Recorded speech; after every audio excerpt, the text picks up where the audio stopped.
Okay, this will be a quick follow-up to a video I did last night, where I was discussing where the DCEU is now after Justice League and all that sort of thing, and with the upcoming films that are coming. And there was a the Hollywood Reporter, about which films are slated to come after the three that we know are in the can. And the three that are in the can are, of course, Aquaman, Shazam, and Wonder Woman 2. And Aquaman will come to theaters this year, I believe in December. But anyway, a test screening has already happened. It just happened, and the reports are the reviews are very positive. This I'm reading from an article in Screen Rant, where Aquaman early test screening reactions praise action and emotional film. So my working theory about reactions to the DCU at this point is that there is a bit of a groupthink where the Marvel superhero movies are the cool kids, they're the hip and happening ones, and DC are the underdog nerds. And of course, but it's a little more than that, because there is quite a few clumsy bumps here in these movies.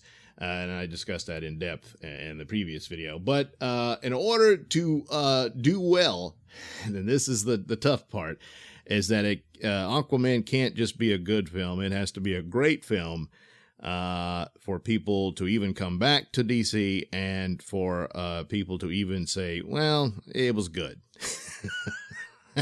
And so it's sad. In a lot of ways, it's not fair, but I think that holds to this. And another thing I discussed is how the lowered expectations can often help a film.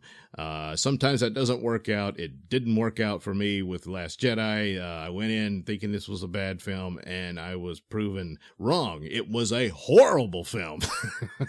And so, but for Justice League, I went in expecting some humongous disaster and kept waiting for it to get bad. And in my opinion, it never really did. It was clumsy. It's not a great film, but it's okay. I had a good time, and that's enough. But for others, not so much. So we have the reactions of it is, like I said, positive. And they were saying the action is great. Of course, it's directed by James Wan, so you can expect that.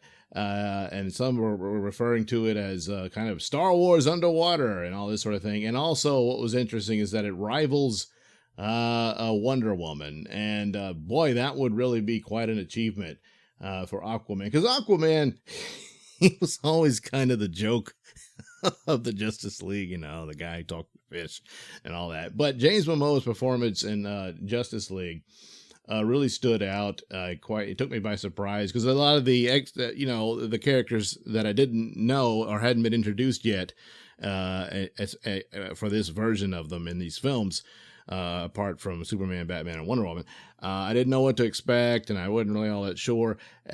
He won me over. He did very well in that. I liked all of them. I expected to hate the Flash. I didn't. Cyborg surprised me. I really liked his performance, and Aquaman really worked. I can't really speak to Cyborg, but to Flash and Aquaman, these aren't the versions I'm used to from the comic books. But for the context of the film, I think they worked, and I think this can work for this film. Black Manta is in it. That'll be cool. And of course, Aquaman's troublesome brother, who is called Ocean Master in the comics. Maybe they'll just, I think his name is Orm or Arm. I can't remember, but maybe they'll just forget about the Ocean Master. But apparently he does look pretty much like that character. And there's been some talk that Aquaman's outfit is closer to the comic book version in this movie than it was in the Justice League. But we'll see. Anyway, so this is good news. But again, it has to surpass performance. It has to overperform, and I mean artistically, in order to win the audience and to convince people that it's a good film. And like I said, it's not fair, but it's an uphill battle, because the damage is done, and I would argue unfairly. The hatred hype against Justice League was not warranted, but it is true that it was a failure in a lot of ways, and a bit clumsy for obvious problems, plot-wise, and mustache game. But other than that, but for me, I enjoyed the film. The Zach cut, from what the details I've heard of it, is far superior, certainly in plot.